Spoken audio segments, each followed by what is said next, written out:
Hello there, this is Extra Drill 1201 here for Chapter 22. Chapter 22 is actually a rather intensive map when it comes to routing, but honestly, in execution, it's just really boring.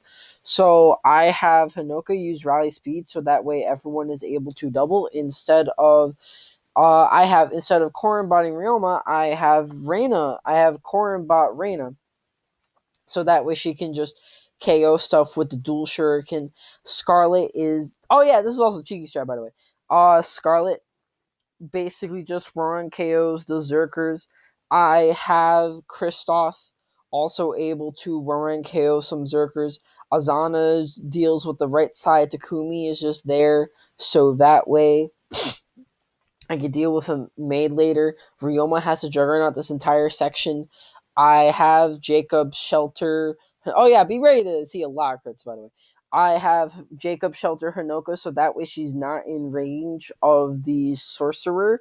Kagero can comfortably run on KO the Dark Mages, but she does need a crit to Oko the sorcerer.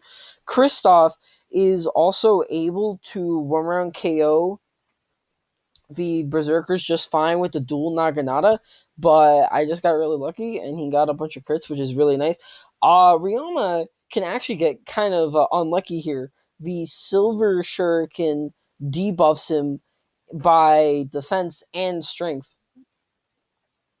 So if he gets hit by too many Berserkers, he will die, and that has happened a lot. So yeah. So it's basically massive routing. Oh yeah, Scarlet can also run on KO with the Killer X. Funny enough, I actually want her to get to low HP so that way she can proc her personal in extremis, which increases the crit rate, against the adventure. So there are a couple of fire orbs and ballista around this map, and there's enemies on there who remain stationary and don't move from there. So what's very important is essentially Roran KOing them, dealing with them on player phase on the subsequent turn. Reina and Izana basically have to dodge tank, but because of weapon triangle advantage, they're able to. Reina uses the dual shuriken. I gave her 2 arm scrolls to get her to B rank. So not only can she use a dual shuriken, but she gets even more weapon triangle advantage because dual weapons just double weapon triangle advantage, which is very nice. So the plan is to basically have Reina deal with this swath of enemies and then switch to a regular shuriken for the sorcerers. Izana is very nice, and he also deals with these guys just fine. Christof, it would be nice if Christof was attacked by those berserkers just to get even more EXP, but he ends up being fine. Scarlet and Christof just get really lucky with crits, but they can warm and KO. I can link the calc to that at the end of the playthrough or at the end of the LTC. But either way, this is mostly just one giant enemy phase where I kill 30 plus enemies, which is a lot, to be honest. It also really spreads out my units. And I also have to be very wary of positioning. Like, I can't move Kagero too deep because then I'll beat the Berserker. And I don't want to bait too many Berserkers from the left side with Scarlet. So I have to be conscious of that in regards to my positioning.